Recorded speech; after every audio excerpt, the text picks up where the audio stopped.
ಸಮಸ್ತ ಜನರಿಗೆ ದುಡ್ಡೇ ದುಡ್ಡಪ್ಪ ಈ ಒಂದು ಕಾರ್ಯಕ್ರಮಕ್ಕೆ ಸ್ವಾಗತ. ನಾನು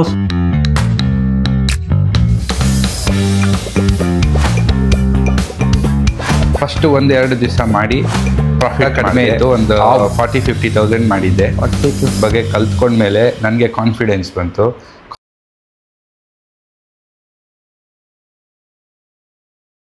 ಸಮಸ್ತ ಜನರಿಗೆ ದುಡ್ಡೇ ದುಡ್ಡಪ್ಪ ಈ ಒಂದು ಕಾರ್ಯಕ್ರಮಕ್ಕೆ ಸ್ವಾಗತ. ನಾನು ಸೂರಜ್ ಮಹೇಶ್, ಒಬ್ಬ NISM ಸರ್ಟಿಫೈಡ್ ಹಾಗೂ cofounder of Traders Gurukul centre. So ಇವತ್ತಿನ ನಮ್ಮ ಅತಿಥಿ ಬಂದು ರಿತೇಶ್ ಸರ್ ಇದ್ದಾರೆ. ಸೊ ಇವರಿಗೆ ಸ್ವಾಗತ ಮಾಡೋಣ. ಸತತವಾಗಿ ನಮ್ಮ ಟ್ರೇಡರ್ಸ್ ಗುರುಕುಲ್ ಸೆಂಟರಲ್ಲಿ ಎಜುಕೇಷನ್ನ ಹೊಂದು ಸ್ಟಾಕ್ ಮಾರ್ಕೆಟಿನಲ್ಲಿ ಒಂದು ಸಾಧನೆ ಮಾಡಿದ್ದಾರೆ. ಇವರ ಸಾಧನೆ ಹೆಂಗಿತ್ತು, ಇವರು ಏನೇನು ಕಷ್ಟಪಟ್ಟರು, ಇದಕ್ಕೆ ಏನು ಪ್ರತಿಫಲ ಸಿಕ್ಕಿದೆ, ಯಾವ್ಯಾವ ಸ್ಟ್ರಾಟಜಿನ ಉಪಯೋಗಿಸಿ ಲಾಭ ಮಾಡಿದ್ದಾರೆ, ನಮ್ಮ ಜನರಿಗೆ ಇದನ್ನು ಹೇಳ್ಕೊಟ್ರೆ ನಮ್ಮ ಜನರು ಕೂಡ ಪ್ರಾಫಿಟಬಲ್ ಆಗ್ತಾರೆ. ಈ ಒಂದು ಉದ್ದೇಶಕ್ಕೆ ನಾವು ನಮ್ಮ ರಿತೇಶ್ ಸರ್ನ ಈ ಒಂದು ಪಾಡ್ಕಾಸ್ಟಿಗೆ ಕರೆದಿದ್ದೀವಿ. ನಮಸ್ಕಾರ. Thank you. Yes sir. So stock ಮಾರ್ಕೆಟಲ್ಲಿ ಎಷ್ಟು ವರ್ಷದ ಎಕ್ಸ್ಪೀರಿಯನ್ಸ್ ಇದೆ ಸರ್ ನಿಮಗೆ ಟೋಟಲ್ಲು? ಫುಲ್ಲು ಆ್ಯಕ್ಚುಲಿ ಕ್ಲಾಸಸ್ಸಿಗೆಲ್ಲ ಬರೋಕ್ಕೆ ಮುಂಚೆ ಸುಮ್ಮನೆ ಆನ್ಲೈನಲ್ಲಿ ನೋಡಿ ಮಾಡ್ತಾಯಿದ್ದೆ, ಬಟ್ ಪ್ರಾಫಿಟಬಲ್ ಆಗೇನಿರಲಿಲ್ಲ. ಬಟ್ ಕ್ಲಾಸಸ್ಸಿಗೆ ಬಂದು ಇವಾಗ ಪಾಸ್ಟ್ 2 ಇಯರ್ಸಿಂದ ಆ್ಯಕ್ಟಿವ್ ಆಗಿ ಟ್ರೇಡಿಂಗು, ಇನ್ವೆಸ್ಟಿಂಗು ಮಾಡ್ತಾಯಿದ್ದೀನಿ. ಓಕೆ. ಸೊ ನೀವು ಶುರುವಲ್ಲಿ ಪಟ್ಟಿದ್ದ ಕಷ್ಟ, ನಿಮ್ಮ ಸ್ಟಾಕ್ ಮಾರ್ಕೆಟ್ ಈ ಒಂದು ಜರ್ನಿನ ನಮ್ಮ ಜನರಿಗೆ ಸ್ವಲ್ಪ ವಿವರಿಸ್ತೀರಾ? ಓಕೆ. ನಾನು ಆ್ಯಕ್ಚುಲಿ ಕೋವಿಡ್ ಟೈಮಲ್ಲಿ ನಾನು ಸ್ಟಾರ್ಟ್ ಮಾಡಿದ್ದು. ಆ ಪ್ರೈಸಸ್ ಎಲ್ಲ ಇವಾಗ ನೋಡಿದ್ರೆ ನಮಗೂ ಭಾರಿ ಅಟ್ರ್ಯಾಕ್ಟಿವ್ ಆಗಿ ಅನಿಸುತ್ತೆ. ಬಟ್ ಆವಾಗ ನಾನು ತುಂಬ ಇಂಟ್ರಾಡೇ ಥರ ಆವಾಗಲೇ ದುಡ್ಡು ಹಾಕಿ ಆವಾಗಲೇ ತೆಗಿಯೋ ಥರ ಫಸ್ಟು ಒಂದೆರಡು ದಿವಸ ಮಾಡಿ ಪ್ರಾಫಿಟ್ ಮಾಡಿದೆ. ಆ ಓವರ್ ಕಾನ್ಫಿಡೆನ್ಸಿಂದ ಮತ್ತೆ ದುಡ್ಡು ಹಾಕಿ ನಾನು ಕ್ಯಾಪಿಟಲೇ ಕಳ್ಕೊಂಡಿದ್ದೆ. ಸ್ವಲ್ಪ ಕ್ಯಾಪಿಟಲೇ ಇತ್ತು, ಬಟ್ ಸ್ಟಿಲ್ ಕ್ಯಾಪಿಟಲೇ ಕಳ್ಕೊಂಡು ತುಂಬ ಸ್ಟಾಪ್ ಮಾಡಿಬಿಟ್ಟೆ. ಸಖತ್ತು ಬೇಜಾರಾಗ್ಬಿಟ್ಟು ಈ ಸ್ಟಾಕ್ ಮಾರ್ಕೆಟ್ ನಮ್ಗೆ ಆಗ್ಬರಲ್ಲ ಅಂತೇಳಿ ಸ್ಟಾಪೇ ಮಾಡಿಬಿಟ್ಟೆ. ಬಟ್ ಆಮೇಲೆ ಸ್ಲೋ ಆಗಿ ಅದ್ರ ಬಗ್ಗೆ ತಿಳ್ಕೊಂಡು ಕೋಚಿಂಗಿಗೆ ಬಂದು ಕೋಚಿಂಗಲ್ಲೆಲ್ಲ ಬೇಸಿಕ್ಕು, ಫಂಡಮೆಂಟಲು, ಟೆಕ್ನಿಕಲು ಎಲ್ಲ ಹೇಳ್ಕೊಟ್ಮೇಲೆ ಸ್ವಲ್ಪ ಕಾನ್ಫಿಡೆನ್ಸ್ ಬಂದು ಸಖತ್ ಇಂಪ್ರೂವ್ಮೆಂಟ್ ಆಗಿದೆ. ಸೊ ಸ್ಟಾಕ್ ಮಾರ್ಕೆಟಲ್ಲಿ ನೀವು ಹೇಳ್ದಂಗೆ ಲಾಸ್ ಮಾಡ್ಕೊಂಡಿದ್ದೀರಾ. What was the laws sir? ನಿಮ್ಮ ಕ್ಯಾಪಿಟಲಲ್ಲಿ ನೀವು ಎಷ್ಟು % ಲಾಸ್ ಮಾಡ್ಕೊಂಡು ಟೋಟಲ್ ಲಾಸ್ ಇತ್ತು? 100% ಕಳ್ಕೊಂಡಿದ್ದೀನಿ. Okay. What is the amount sir? ಒಂದು ರಫ್ ಅಮೌಂಟ್ ನಮ್ಮ ಜನರಿಗೆ ತಿಳಿಸ್ಕೊಡಿ. ಆವಾಗ ಕಡಿಮೆ ಇತ್ತು, ಒಂದು 40-50,000 ಮಾಡಿದ್ದೆ. 40-50,000 ಕೋವಿಡ್ ಟೈಮಲ್ಲೇ ಇಂಟ್ರಾಡೇನಲ್ಲೇ 40-50,000. ಅಂದರೆ ಆಪ್ಷನ್ಸ್ ಮಾಡಿನಾ ಅಥವಾ ಈಕ್ವಿಟಿ ಮಾಡ? ಇಲ್ಲ, ಈಕ್ವಿಟಿನಲ್ಲಿ ಇಂಟ್ರಾಡೇನಲ್ಲಿ ಓಕೆ. ಶಾರ್ಟ್ ಸೆಲ್ಲಿಂಗು ಅದು ಇದು ಮಾಡಿ ಹೋಗಿದೆ. ಬ್ರೋಕರ್ 5x ಮಾರ್ಜಿನ್ ಕೊಡ್ತಾನೆ. ಹೌದು ಹೌದು. Okay okay. So over all loss ಮಾಡ್ಕೊಂಡ್ರಿ. ಆಮೇಲೆ ವಾಪಸ್ ಸ್ಟಾಕ್ ಮಾರ್ಕೆಟಿಗೆ ಬರಬೇಕು ಅಂತ ನಿಮ್ಗೆ ಯಾವಾಗ ಅನ್ನಿಸ್ತು? ಸೊ ಪಾಸ್ಟ್ 2 ಇಯರ್ಸಿಂದ ನಾನು ಹೇಗೆ ಇದನ್ನು ಎಜುಕೇಟಿವ್ ಆಗಿ ಹೇಗೆ ಇನ್ವೆಸ್ಟ್ ಮಾಡಿ ಹೇಗೆ ಮಾಡೋದು ಅಂತ ಯೋಚನೆ ಮಾಡ್ತಾಯಿದ್ದೆ. ಟ್ರೇಡರ್ಸ್ ಗುರುಕುಲ್ ಸೆಂಟರ್ ಬಗ್ಗೆ ಗೊತ್ತಾಯಿತು. ಸೊ ಜಾಯ್ನ್ ಆಗಿ ಅದ್ರ ಬಗ್ಗೆ ಕಲ್ತ್ಕೊಂಡ್ಮೇಲೆ ನನಗೆ ಕಾನ್ಫಿಡೆನ್ಸ್ ಬಂತು. ಕಾನ್ಫಿಡೆನ್ಸ್ ಬಂದಮೇಲೆ ಒಂದು ಒಳ್ಳೆಯ ಕ್ಯಾಪಿಟಲ್ ತೊಗೊಂಡು ಇನ್ವೆಸ್ಟ್ ಮಾಡಿ ಪ್ರಾಫಿಟ್ ಮಾಡಿದ್ದೀನಿ. ಓಕೆ. ಸೊ ಕಂಪ್ಲೀಟ್ ಸರ್ ನಿಮ್ಮ ಟ್ರೇಡ್ಸ್ ಬಂದು ಈಕ್ವಿಟಿಯಲ್ಲಿ ಇರುತ್ತಾ, ಡೆರಿವೇಟಿವಲ್ಲಿ ಇರುತ್ತಾ? ಈಕ್ವಿಟಿನಲ್ಲೂ ಇರುತ್ತೆ, ಡೆರಿವೇಟಿವ್ನಲ್ಲೂ ಇದೆ, ಎರಡರಲ್ಲೂ ಇದೆ. ನಿಮ್ಮ ಟೋಟಲ್ ಲರ್ನಿಂಗ್ ಪೀರಿಯಡ್ ಎಷ್ಟು ಮಂತ್ಸ್ ಗ್ಯಾಪ್ ಕೊಟ್ಟಿದ್ದೀರಿ? Learning period 1.5 months. 1.5 ಮಂತ್ಸ್ ನೀವು ಎಜುಕೇಟ್ ತೊಗೊಂಡಿದ್ದೀರಾ? ಹೌದು. ಸೊ ಓವರಾಲ್ 2 ವರ್ಷದಿಂದ ನೀವು ಲಾಭ ಮಾಡ್ತಾ ಇದ್ದೀರಾ? ಹೌದು ಹೌದು. ಓಕೆ. ನಮ್ಮ ಜನರು ಏನು ಮಿಸ್ಟೇಕ್ ಮಾಡ್ತಾರೆ, ಒಬ್ಬ ಕಾಮನ್ ರಿಟೇಲರ್ ಆಗಿ ಅವ್ರು ಏನು ಮಿಸ್ಟೇಕ್ ಮಾಡ್ತಾರೆ, ಇದನ್ನು ಅವ್ರು ಹೆಂಗೆ ಸರಿ ಮಾಡಿಕೊಂಡ್ರೆ ಅವ್ರು ಲಾಭ ಮಾಡ್ಬೋದು, ಈ ಒಂದನ್ನು ವಿವರಿಸ್ತೀರಾ? ಫಸ್ಟು ಅದನ್ನು ಏನೇ ಸ್ಟ್ರಾಟಜಿ ಇರಲಿ, ಸ್ಟ್ರಾಟಜಿನ ಫಸ್ಟು ಬ್ಯಾಕ್ ಟೆಸ್ಟ್ ಮಾಡಬೇಕು. ನಾನು ಯಾವುದೇ ಸ್ಟ್ರಾಟಜಿ ಹಾಕೋಕ್ಕೆ ಮುಂಚೆ ಫಸ್ಟು ಒಂದು 3-4 ಮಂತ್ಸ್ ಎಷ್ಟೊಂದು ಅಪ್ಲಿಕೇಶನ್ಸ್ ಇದೆ, ಸೆನ್ಸಿಬಲ್, ಆಪ್ಸ್ಟ್ರಾ, ಅದರೆಲ್ಲದರಲ್ಲೂ ಬ್ಯಾಕ್ ಟೆಸ್ಟ್ ಮಾಡಿ ಒಂದೊಂದು ಲಾಟಲ್ಲಿ ಫಸ್ಟು ಸ್ಟ್ರಾಟಜಿ ಎಲ್ಲ ಮಾಡ್ತಾಯಿದ್ದೆ. ಸೊ ಕಾನ್ಫಿಡೆನ್ಸ್ ಬಂದು ಬ್ಯಾಕ್ ಟೆಸ್ಟಿಂಗಲ್ಲೂ ಎಲ್ಲ ಪ್ರಾಫಿಟ್ ಬಂದಮೇಲೆ ಮಲ್ಟಿಪಲ್ ಲಾಟ್ಸ್ ಹಾಕಿ ಈಗ ಒಳ್ಳೆ ಪ್ರಾಫಿಟ್ ಮಾಡ್ತಾಯಿದ್ದೀನಿ. Super sir. ಸೊ ನೀವು ಹೇಳೋ ಪ್ರಕಾರ ನಿಮ್ದು ಈಕ್ವಿಟಿ ಇದೆ, ಡಿರೈವೇಟಿವ್ ಇದೆ, ಪ್ಲಸ್ ನಮ್ಮ ಜನರಿಗೆ ಏನು ಹೇಳ್ತಿದ್ದೀರಾ, ನೀವು ಯಾವುದೇ ಕಾರಣಕ್ಕೂ ಅಷ್ಟೇ ಬ್ಲೈಂಡಾಗಿ ಇನ್ವೆಸ್ಟ್ ಮಾಡಬಾರ್ದು. ಹೌದು, ಬ್ಲೈಂಡಾಗಿ ಮಾತ್ರ ಇನ್ವೆಸ್ಟ್ ಮಾಡಿ. ನಿಮ್ಗೆ ಯಾರಾದರೂ ಟಿಪ್ಸು, ಕಾಲ್ಸು ಏನಾದರೂ ಈ ಥರ ಪ್ರೊವೈಡ್ ಮಾಡಿದ್ರಾ? ಇಲ್ಲ, ಆ ಥರ ಏನು ಮಾಡ್ತಿಲ್ಲ. ಓಕೆ. ಟಿಪ್ಸು ಕಾಲ್ಸ್ ಎಲ್ಲೂ ತೊಗೊಂಡಿಲ್ಲ, ತಗೊಂಡಿಲ್ಲ. ಡೈರೆಕ್ಟಾಗಿ ಟ್ರೇಡಿಂಗ್ನ ಕಲಿತು ಪ್ರಾಫಿಟ್ ಮಾಡ್ತಾ ಇದ್ದೀರಾ. ಹೌದು ಹೌದು. ಓಕೆ, ಈ ಫ್ಯೂಚರ್ ಆ್ಯಂಡ್ ಆಪ್ಷನ್ಸ್ ನೀವು ಕಲಿಬೇಕಾದ್ರೆ ನಿಮ್ಗೆ ಏನಾದರೂ ಕಷ್ಟ ಅನ್ನಿಸ್ತಾ? ಬಿಕಾಸ್ ನೀವು ನನಗೆ ಗೊತ್ತಿರೋ ಪ್ರಕಾರ, ನೀವು ಹೇಳಿದ ಪ್ರಕಾರ ಇವಾಗ 2020 ನೀವು ಲಾಸ್ ಮಾಡ್ಕೊಂಡಿದ್ರೆ ಆಲ್ಮೋಸ್ಟ್ ಒಂದು 50,000 ಏನೋ ಲಾಸ್ ಇತ್ತು ಅಂತ ಹೇಳಿದ್ರಿ. ಸೊ ಈ ಮೂಮೆಂಟಲ್ಲಿ ನೀವು ಫ್ಯೂಚರ್ ಆ್ಯಂಡ್ ಆಪ್ಷನ್ಸ್ ಮಾಡ್ತಾ ಇರಲಿಲ್ಲ, ನೀವು ಮಾಡ್ತಾ ಇದ್ದದ್ದು ಕಂಪ್ಲೀಟ್ ಈಕ್ವಿಟಿ ಇಂಟ್ರಾಡೇ ಅಲ್ವಾ? ಸೊ ಈ ಈಕ್ವಿಟಿ ಇಂಟ್ರಾಡೇ ಮಾಡ್ತಾ ಇರೋದ್ರಿಂದ ನಿಮ್ಗೆ ಆಪ್ಷನ್ಸ್ ಬಗ್ಗೆ ನಾಲೆಡ್ಜ್ ಇರಲಿಲ್ಲ. ಕಂಪ್ಲೀಟ್ಲಿ ನೀವು ಆಪ್ಷನ್ಸ್ ಬಗ್ಗೆ ತಿಳ್ಕೊಂಡಾದ್ಮೇಲೆ ನಮ್ಮ ಕ್ಲಾಸ್ಗಳಲ್ಲಿ ನೀವು ಆಪ್ಷನ್ಸ್ ಶುರು ಮಾಡಿದಾಗ ನಿಮ್ಗೆ ಏನಾದರೂ ಕಷ್ಟ ಅನ್ನಿಸ್ತಾ? ಇನಿಷಿಯಲಿ ನನಗೆ ಕಾಲು ಪುಟ್ಟು ಅಂದ್ರೇನು ಅಂತಲೂ ಗೊತ್ತಿರಲಿಲ್ಲ. ಓಕೆ, ಕ್ಲಾಸಸ್ಸಿಗೆ ಬಂದಮೇಲೆ ಆಪ್ಷನ್ಸ್ ಬಗ್ಗೆ ಎಲ್ಲ ತಿಳ್ಕೊಂಡು ಕಷ್ಟ ಆಯಿತು ಇನಿಷಿಯಲಿ. ಬಟ್ ಪ್ರಾಕ್ಟೀಸ್ ಮಾಡಿ mainly back test and live ಆಗೂ ಕಡಿಮೆ ಲಾಟ್ಸಲ್ಲಿ ಹಾಕಿ ಬ್ಯಾಕ್ ಟೆಸ್ಟ್ ಮಾಡಿ ಕಾನ್ಫಿಡೆನ್ಸ್ ಬಂದಮೇಲೆ ಸ್ವಲ್ಪ ಹೆಲ್ಪ್ ಆಯಿತು. ಬ್ಯಾಕ್ ಟೆಸ್ಟಿಂಗ್ ಅಂತ ಹೇಳ್ತಾ ಇದ್ದೀರಾ, ಇವಾಗ ಎಷ್ಟು ಮಂತ್ಸ್ ಬ್ಯಾಕ್ ಟೆಸ್ಟ್ ಮಾಡಿರ್ಬೋದು ಒಂದು ಅಂದಾಜು? ನಾನು ಇನಿಷಿಯಲಿ ಒಂದು 6 to 8 months ಬ್ಯಾಕ್ ಟೆಸ್ಟ್ ಮಾಡ್ತೀನಿ. ಫಸ್ಟ್ ಒಂದು 5-6 months ಬರೀ ಬ್ಯಾಕ್ ಟೆಸ್ಟ್ ಮಾಡ್ತೀನಿ. ಅದಾದಮೇಲೆ ಒಂದೊಂದು ಲಾಟ್ ಹಾಕ್ತೀನಿ. ಓಕೆ, 1 to 3 months ಒಂದೊಂದು ಲಾಟ್ ಹಾಕಿನೂ ನಾನು ಪ್ರಾಫಿಟ್ ಮಾಡ್ತೀನಿ ಅಂದರೆ ಲಾಟ್ ಸೈಜ್ ಇನ್ಕ್ರೀಸ್ ಮಾಡಿ. ಸೊ ನೀವು ಬರೀ ಟ್ರೇಡರ್ಸ್ ಗುರುಕುಲ್ ಸೆಂಟ್ರಲ್ ಎಜುಕೇಟ್ ಆಗಿದ್ರೆ ಅಥವಾ ಬೇರೆ ಹಲವಾರು ಅಕಾಡೆಮಿಗಳಲ್ಲಿ ಏನಾದರೂ ಎಜುಕೇಷನ್ನ ಹೊಂದಿದ್ದೀರಾ? ಇಲ್ಲ, ಬರೀ traders Gurukul centre. Okay okay. So ನಮ್ಮಲ್ಲಿ ಹಲವಾರು ಸ್ಟ್ರಾಟಜಿಗಳಿದೆ, ಯಾವ್ಯಾವುದು ಅಸ್ತ್ರ, ಕುಬೇರ, ರೈನ್ಬೋ, ಇನ್ನೂ ಹಲವಾರು ಸ್ಟ್ರಾಟಜಿಗಳಿದೆ. ಸೊ ನಿಮಗೆ ಇದರಲ್ಲಿ ದಿ ಬೆಸ್ಟ್ ಯಾವ್ದು ಅನ್ನಿಸ್ತು? ದಿ ಬೆಸ್ಟ್ ಬಂದು ಅಸ್ತ್ರ ಸ್ಟ್ರಾಟಜಿ ಚೆನ್ನಾಗಿ ವರ್ಕ್ ಆಗ್ತಾ ಇದೆ. ಸೊ ಒಳ್ಳೆ ಅಕ್ಯುರಸಿ ಇದೆ, ಟೈಮಿಗೆ ಕರೆಕ್ಟಾಗಿ ಅನ್ನೋದು ಟ್ರೇಡ್ ತೊಗೊಳುತ್ತೆ, ಅದು ಮೇನ್ ಇಂಪಾರ್ಟೆಂಟು. ಆ್ಯಂಡ್ ಟೈಮಿಗೆ ಕರೆಕ್ಟಾಗಿ ಪ್ರಾಫಿಟ್ ಬುಕ್ ಮಾಡುತ್ತೆ ಆರ್ ಲಾಸ್ ಏನೇ ಇದ್ರೂ.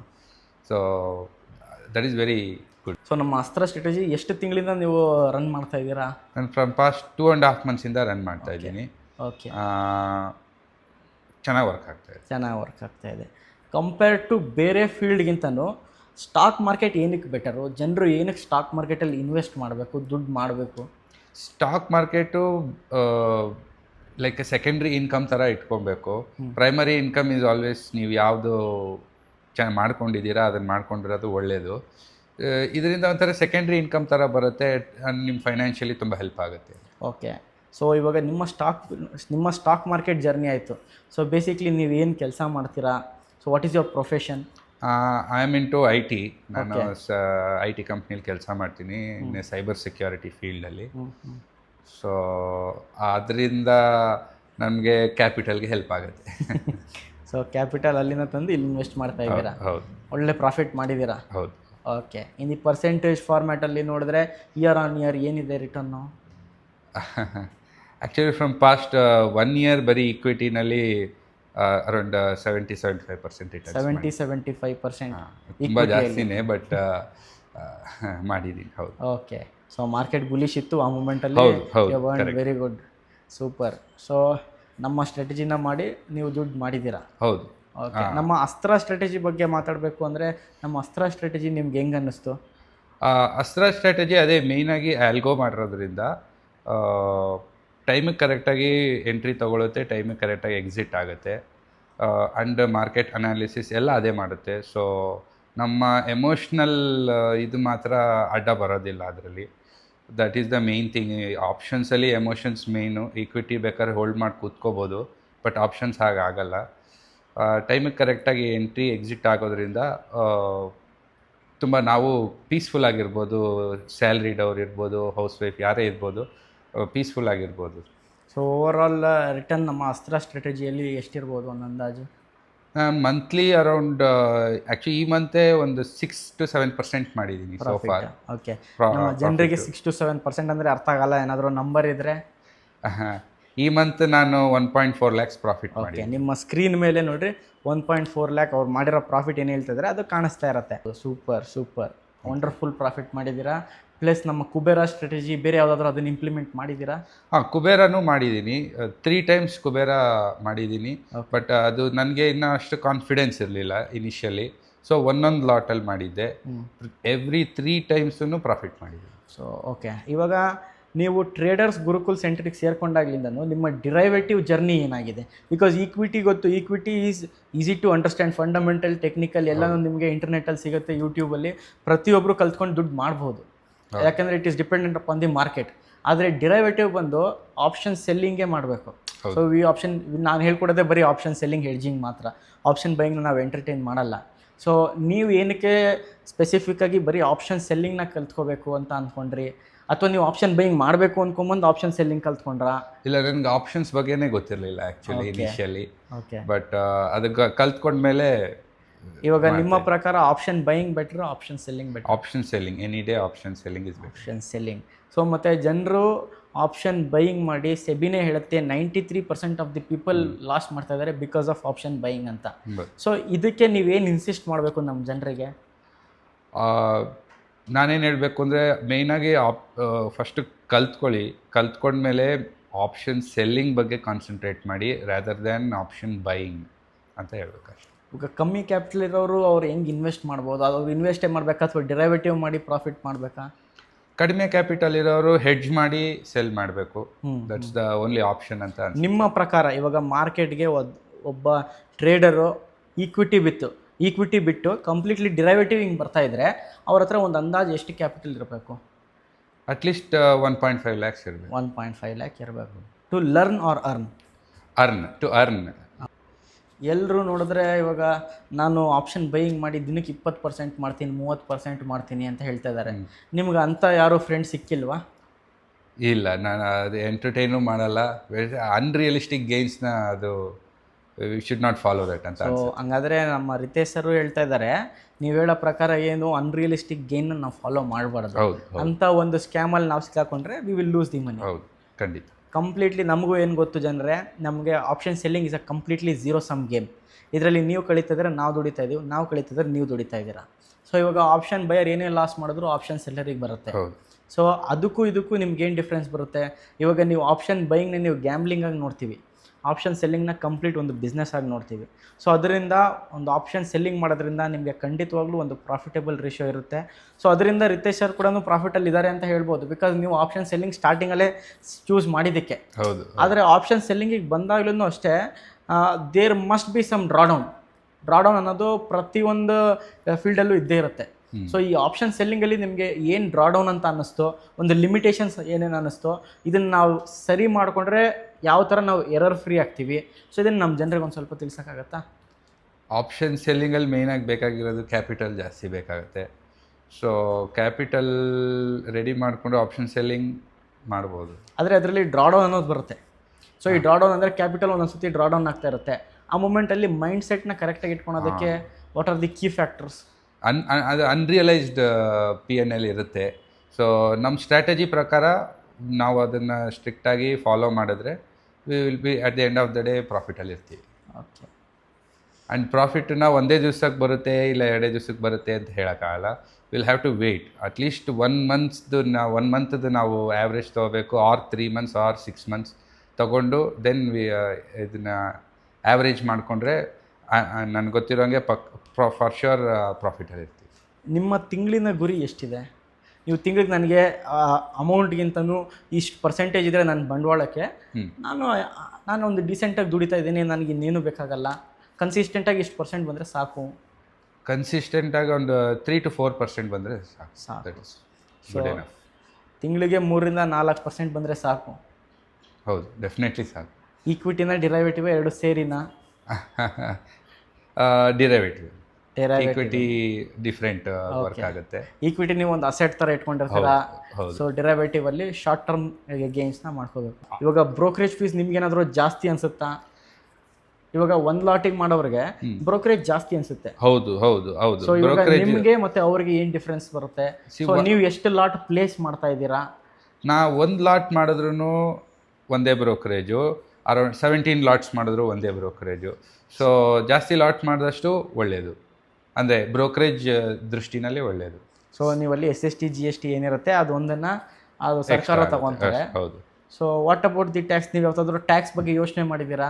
ಅಂದರೆ ನಾನು ಇಷ್ಟು ಲಾಭ ಮಾಡ್ತಾ ಇದ್ದೀನಿ, ಸರ್ಕಾರಕ್ಕೆ ಇಷ್ಟು ಕಟ್ಟಬೇಕು ಅನ್ನೋ ಬೇಜಾರು ಏನಾದರೂ ಇದೆಯಾ? ಹೌದು ಹೌದು, ಅದು ಇದ್ದೇ ಇರುತ್ತೆ. ಯಾಕಂದರೆ ನಾನು ಇನ್ಕಮ್ ಟ್ಯಾಕ್ಸ್ ಪೇಯರೇ. ಸೊ ಇದು ಇವಾಗ ಎಕ್ಸ್ಟ್ರಾ ಇನ್ಕಮ್ ಟ್ಯಾಕ್ಸ್ ಕಟ್ಟಬೇಕಾಗತ್ತೆ. ಪ್ರಾಫಿಟ್ ಮಾಡಿದಷ್ಟು ಕಟ್ಟಲೇಬೇಕು. ಅಂದ್ರೂ ಇನ್ನೂ ನೀವು ಸ್ಟಾಕ್ ಮಾರ್ಕೆಟಲ್ಲಿ ಕಂಟಿನ್ಯೂಸ್ ಆಗಿ ಕನ್ಸಿಸ್ಟೆಂಟಾಗಿ ದುಡಿಬೇಕು ಅಂತ ಮಾಡ್ತಾ ಇದ್ದೀರಾ. ಹೌದು. What is the mind set behind it? ನೀವು ಇವಾಗ ಟ್ಯಾಕ್ಸ್ ಕಟ್ಟಬೇಕು, ಬ್ರೋಕರೇಜ್ ಕಟ್ಟಬೇಕು, ನಿಮ್ಗೆ ಒಂದೊಂದು ದಿನ ಪ್ರಾಫಿಟ್ ಆಗುತ್ತೆ, ಒಂದೊಂದು ದಿನ ಲಾಸ್ ಆಗುತ್ತೆ. ಅಂದರೂ ಯಾಕೆ ಎಲ್ಲರೂ ಸ್ಟಾಕ್ ಮಾರ್ಕೆಟಲ್ಲಿ ಇನ್ವೆಸ್ಟ್ ಮಾಡಬೇಕು, ಅಥವಾ ಹೊಸಬ್ರು ಏನಕ್ಕೆ ಸ್ಟಾಕ್ ಮಾರ್ಕೆಟಲ್ಲಿ ಇನ್ವೆಸ್ಟ್ ಮಾಡಬೇಕು? ಎಂಥವ್ರಿಗಾದರೆ ಒಂದು ಫೈನಾನ್ಷಿಯಲ್ ಇಶ್ಯೂ ಇರುತ್ತೆ, ಫೈನಾನ್ಷಿಯಲ್ ಪ್ರಾಬ್ಲಮ್ಸ್ ಇರುತ್ತೆ. ಸೊ ಅದರಿಂದ ಒಂದು ಈಚೆ ಬರಬೇಕು, ಒಂದು ಫೈನಾನ್ಷಿಯಲ್ ಫ್ರೀಡಮ್ ಬೇಕು ಅಂತಂದರೆ, ಆ್ಯಂಡ್ ಜನ್ರೇಷನಲ್ ವೆಲ್ತ್ ಕ್ರಿಯೇಟ್ ಮಾಡಬೇಕು ಅಂತಂದರೆ ಸ್ಟಾಕ್ ಮಾರ್ಕೆಟಲ್ಲಿ ಆದಷ್ಟು ಜಾಸ್ತಿ ದಿವಸ ಇದ್ದಷ್ಟು ಒಳ್ಳೆಯದು. ನಮ್ಮೆಲ್ಲರಿಗೂ ಗೊತ್ತು, ಇವಾಗ ಬ್ಯಾಂಕ್, FD ಎಲ್ಲ ಫೀಲ್ಡ್ಗಿಂತನೂ ದಿ ಮೋಸ್ಟ್ ಬೆಟರ್ ಫೀಲ್ಡ್ ಅಂದರೆ ದಟ್ ಇಸ್ ಸ್ಟಾಕ್ ಮಾರ್ಕೆಟ್. ಏನಕ್ಕೆ ಅಂದರೆ ನಮ್ಮೆಲ್ಲರಿಗೂ ಗೊತ್ತು, FD ಆಲ್ಮೋಸ್ಟ್ ಒಂದು 7% ಇದೆ, ರಿಯಲ್ ಎಸ್ಟೇಟ್ ಒಂದು ಅಂದಾಜಲ್ಲಿ ಒಂದು 15% ಕೊಡುತ್ತೆ, ಗೋಲ್ಡ್ ಈ ವರ್ಷ ಚೆನ್ನಾಗಿ ಓಡಿದೆ ಆದರೆ ಆನ್ ಆ್ಯಾವ್ರೇಜ್ 15% ಕೊಡುತ್ತೆ. ಇನ್ನು ಹಲವಾರು ಕಾಂಪೊನೆಂಟ್ಸ್ಗಳನ್ನ ಮ್ಯಾಚ್ ಮಾಡಿದ್ರು there is no company that will beat stock market. ಹೌದು, ಬಿಕಾಸ್ ತುಂಬ ಜನರು ಹೇಳ್ತಾರೆ 21% ಇಸ್ ದಿ ಗೋಲ್ಡನ್ ಪರ್ಸೆಂಟೇಜ್ ಅಂತ ಅಂದ್ಬಿಟ್ಟು. So it is a golden percentage, ಆದರೆ ಅದು ಈಕ್ವಿಟಿ, ಕಂಪ್ಲೀಟ್ಲಿ ಈಕ್ವಿಟಿ ಇನ್ವೆಸ್ಟ್ ಮಾಡೋರಿಗೆ. So when it comes to equity and derivative ಎರಡನ್ನೂ ಆ್ಯಡ್ ಮಾಡಿದಾಗ ವರ್ಷಕ್ಕೆ ನಿಮ್ಮ ಗುರಿ ಎಷ್ಟಿದೆ? ತಿಂಗಳಿಗೆ ಹೇಳಿದ್ರಿ ಆಲ್ಮೋಸ್ಟ್ 3 to 4% ಇದೆ ಅಂತ ಅಂದ್ಬಿಟ್ಟು. ನೀವು ಹೇಳಿದ್ರಿ ನಾನು ಆಲ್ಮೋಸ್ಟ್ ಈ ವರ್ಷದಲ್ಲಿ 75%, 70% ಈಕ್ವಿಟಿಯಲ್ಲಿ ಪ್ರಾಫಿಟ್ ಮಾಡಿದ್ದೀನಿ ಅಂತ ಅಂದ್ಬಿಟ್ಟು. So what about the derivative? ಡಿರೈವೇಟಿವಲ್ಲಿ ಅರೌಂಡ್ 40% ಮಾಡಿದ್ರೆ 40% ಗೇನ್ಸ್ ಸಾಕು. ಓಕೆ. ಸೊ ನೀವು ಇನ್ನೂ ಎಷ್ಟು ಪರ್ಸೆಂಟ್ ಅಚೀವ್ ಮಾಡಿದ್ದೀರಾ? ನಾನು ಅರೌಂಡ್ ಸೋ ಫಾರ್ ಈಗ 2.5 ಮಂತ್ಸಲ್ಲಿ ಒಂದು 10% ಮಾಡಿ. 10%, ಆಲ್ಮೋಸ್ಟ್ ಇನ್ನೊಂದು 3 ತಿಂಗಳಲ್ಲಿ 30% ಬೇಕು. ಹಾಂ, ಅಂದರೆ ಈ ಫೈನಾನ್ಷಿಯಲ್ ಇಯರಿಗೆ ತೊಗೊಂಡ್ರೆ, ಬಟ್ ಸ್ಟಾರ್ಟ್ ಮಾಡಿರೋದು ಜಸ್ಟ್ ಫ್ರಮ್ ಪಾಸ್ಟ್ 2 ಮಂತ್ಸ್. ನಿಮಗೆ ಈ ಒಂದು ಫೀಲ್ಡಿಗೆ ಬಂದಾದಮೇಲೆ ನಿಮ್ಮ ಫೈನಾನ್ಷಿಯಲ್ ಫ್ರೀಡಮ್ ಹೆಂಗೆ ನಿಮಗೆ ಇನ್ನೂ ಎನ್ಹ್ಯಾನ್ಸ್ ಆಯಿತಾ? ಅದಾದಮೇಲೆ ನಿಮ್ಮ ಮೈಂಡ್ ಸೆಟ್ ಹೆಂಗಿತ್ತು? ಬಿಕಾಸ್ ಪ್ರತಿಯೊಬ್ಬರಿಗೂ ದುಡ್ಡು ಅನ್ನೋದು ತುಂಬ ಮುಖ್ಯ. ಈಗಿನ ಕಾಲದಲ್ಲಿ ಪ್ರತಿಯೊಬ್ಬರಿಗೂ ದುಡ್ಡು ಅನ್ನೋದು ತುಂಬ ಮುಖ್ಯ. ಪ್ಲಸ್ ಇನ್ಫ್ಲೇಷನ್ ಬಂದು ಇಷ್ಟು ಹೈ ಇರಬೇಕಾದ್ರೆ ಪ್ರತಿ ವರ್ಷವೂ ಇವತ್ತಿನ ದಿನ ₹100 ಇರೋ ಪ್ರಾಡಕ್ಟು ಮುಂದಿನ ವರ್ಷ ₹150 ಆಗ್ತಾಯಿದೆ. ಅಂದರೆ 7% ಇನ್ಫ್ಲೇಷನ್ ಪ್ರತಿ ವರ್ಷವೂ ಇದೆ. ಸೊ ಇದನ್ನು ಬೀಟ್ ಮಾಡೋದಕ್ಕೆ ಸ್ಟಾಕ್ ಮಾರ್ಕೆಟ್ ನಿಮಗೆ ಹೆಲ್ಪ್ ಮಾಡುತ್ತಾ? ಪ್ಲಸ್ ನಿಮಗೆ ಅಕಸ್ಮಾತ್ ಇವಾಗ IT ಅಂತ ಹೇಳ್ತಾ ಇದ್ದೀರಾ. ಸೊ ನಮ್ಗೆ ಗೊತ್ತಿರೋ ಪ್ರಕಾರ ರೀಸೆಂಟಾಗಿ ಎಲ್ಲ ಕಡೆಯಿಂದ ನ್ಯೂಸ್ ಬಂತು, many of them were fired. So ಅದು ಆ ಪ್ರಕಾರ ಇವಾಗ ಒಂದು ಸೆಕೆಂಡ್ರಿ ಸೋರ್ಸ್ ಆಫ್ ಇನ್ಕಮ್ನ ನೀವು ಪ್ರೈಮರಿ, ಅಕಸ್ಮಾತ್ ಇನ್ ದಿ ವರ್ಸ್ಟ್ ಸಿಚುವೇಶನ್, ಇವಾಗ ಕರೋನಾ ಟೈಮ್ ಬಂತು, ಎಷ್ಟೊಂದು ಜನ ಕೆಲಸದಿಂದ ತೆಗೆದ್ರು. ಅಂಥ ಒಂದು ಪ್ಯಾಂಡಮಿಕ್ ಇನ್ನೊಂದು ಸತಿ ಬರಬಾರ್ದು, ಅಕಸ್ಮಾತ್ ಬಂತು ಅಂದರೆ ಆ ಮೂಮೆಂಟಲ್ಲಿ ನಿಮಗೆ ಅದು ಬಂದ್ರೂ ನಿಮಗೆ ದುಡಿಯೋವಂಥ ಶಕ್ತಿ ಸ್ಟಾಕ್ ಮಾರ್ಕೆಟ್ ಕೊಟ್ಟಿದೆಯಾ? ಹೌದು, ಡೆಫಿನೆಟ್ಲಿ ಕೊಟ್ಟಿದೆ. ಸೊ ಒನ್ಸ್ ನನ್ನ ಸ್ಟಾಕ್ ಮಾರ್ಕೆಟ್ ಬಂದಾಗಿಂದ ನನ್ನ ಕ್ವಾಲಿಟಿ ಆಫ್ ಲೈಫು, ನನ್ನದು ಫೈನಾನ್ಷಿಯಲ್ ಥಿಂಕಿಂಗು ಆ್ಯಂಡ್ ಎಕ್ಸ್ಪೆಂಡಿಚರು ಎಲ್ಲನೂ ಒಂದು ಸ್ಟೇಬಲ್ ಆಗಿದೆ ಈಗ. So that is the main thing actually. And comfort and ಲಕ್ಸುರಿನೂ ಇಂಪ್ರೂವ್ ಆಗಿದೆ compared to before. So stock ಮಾರ್ಕೆಟಲ್ಲಿ ನೀವು ಸತತವಾಗಿ ಇನ್ವೆಸ್ಟ್ ಮಾಡ್ತೀರಾ. ನೀವು ಇಲ್ಲಿರೋದು ಒಂದು ಕನ್ಸಿಸ್ಟೆಂಟ್ ರಿಟರ್ನ್ ನೋಡೋದಕ್ಕೆ rather than a short term return. ಹೌದು ಅಲ್ವಾ? ಹೌದು. ಸೊ ಇದನ್ನು ಖಂಡಿತವಾಗ್ಲೂ ಇನ್ನು ಮುಂದಿನ ದಿನದಲ್ಲೂ ಮಾಡ್ತಾ ಇರ್ತೀರಾ. So all the best for your future. ಈ ಒಂದು ವಿಷಯದಿಂದ ಈ ಒಂದು ಪಾಡ್ಕ್ಯಾಸ್ಟ್ನ ದುಡ್ಡೇ ದುಡ್ಡಪ್ಪ ಈ ಒಂದು ಪಾಡ್ಕ್ಯಾಸ್ಟ್ನ ನಾವು ಕ್ಲೋಸ್ ಮಾಡೋಣ. Thank you Ritesh sir. ಈ ಒಂದು ನಮ್ಮ ಜನರಿಗೆ ಈ ಒಂದು ವ್ಯಾಲ್ಯೂಬಲ್ ಇನ್ಫಾರ್ಮೇಷನ್ ಇನ್ನು ಮುಂದೆ ನೀವು ಇದೇ ಥರ ಪ್ರಾಫಿಟ್ ಮಾಡಿರಿ ಅಂತ ಬಯಸ್ತೀವಿ. ಸೊ ಥ್ಯಾಂಕ್ ಯು ಎಲ್ಲರಿಗೂ. Thank you.